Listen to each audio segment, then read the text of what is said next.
युधिष्ठिर कहने लगी कि हे भगवान, ज्येष्ठ कृष्ण एकादशी का क्या नाम है तथा उसका महात्म्य क्या है, सो कृपा करके कहिए। भगवान श्री कृष्ण कहने लगे, हे राजन, यह एकादशी अंचला तथा अपरा 2 नामों से जानी जाती है।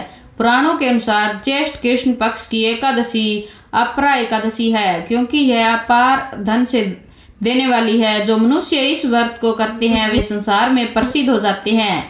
इस दिन भगवान त्रिविक्रम की पूजा की जाती है। अपरा एकादशी के व्रत के प्रभाव से ब्रह्म हत्या, भूत योनि, दूसरे की निंदा आदि सब पाप दूर हो जाते हैं। इस व्रत के करने से परशस्त्री गमन, झूठी गवाही देना, झूठ बोलना, झूठे शास्त्र पढ़ना या बनाना, झूठा ज्योतिषी बनना तथा झूठा वेद बनना आदि सब पाप नष्ट हो जाते हैं।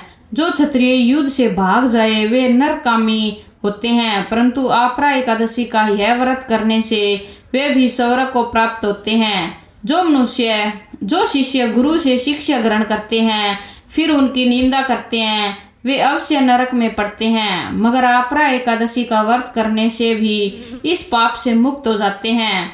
जो फल तीनों पुष्कर में कार्तिक पूर्णिमा को स्नान करने से या गंगा तट पर पितरों को पिंडदान करने से प्राप्त होता है, वही अपरा एकादशी का व्रत करने से प्राप्त होता है। मकर के सूर्य में प्रयागराज के स्नान से, शिवरात्रि का व्रत करने से, सिंह राशि के बृहस्पति में गोमती नदी के स्नान से, कुंभ में केदारनाथ के दर्शन या बद्रीनाथ के दर्शन, सूर्य ग्रहण में कुरुक्षेत्र के स्नान से, स्वर्ण दान करने से अथवा अर्ध प्रसूता गोदान से जो फल मिलता है वही फल अपरा एकादशी के व्रत से मिलता है। यह व्रत पाप रूपी वृक्ष को काटने के लिए कुल्हाड़ी है, पाप रूपी ईंधन को जलाने के लिए अग्नि, पाप रूपी अंधकार को मिटाने के लिए सूर्य के समान, मृगों को मारने के लिए सिंह के समान है। मनुष्य को पापों से डरते हुए इस व्रत को अवश्य करना चाहिए। अपरा एकादशी का व्रत अथवा भगवान का पूजन करने से मनुष्य सब पापों से छूटकर विष्णु लोक को जाता है।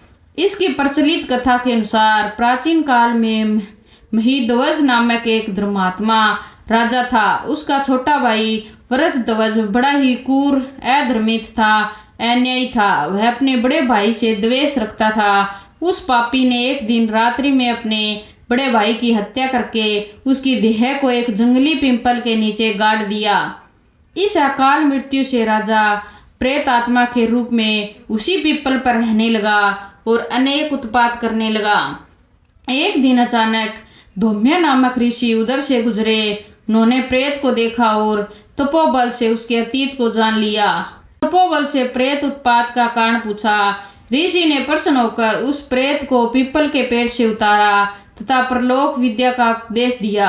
दयालु ऋषि ने राजा की प्रेत योनि से मुक्ति के लिए सवै ही अपरा अंचला एकादशी का व्रत किया और उसे आघाती से छुटाने को उसका पुण्य प्रेत को अर्पित कर दिया। इस पुण्य के प्रभाव से राजा की प्रेत योनि से मुक्ति हो गई। वह ऋषि को धन्यवाद देता हुआ दिव्य देह धारण कर पुष्प विमान में बैठकर स्वर्ग को चला गया। हे राजन, यह अपरा एकादशी की कथा अब मैंने लोकहित के लिए कही है। इसे पढ़ने अथवा सुनने से मनुष्य सब पापों से छूट जाता है।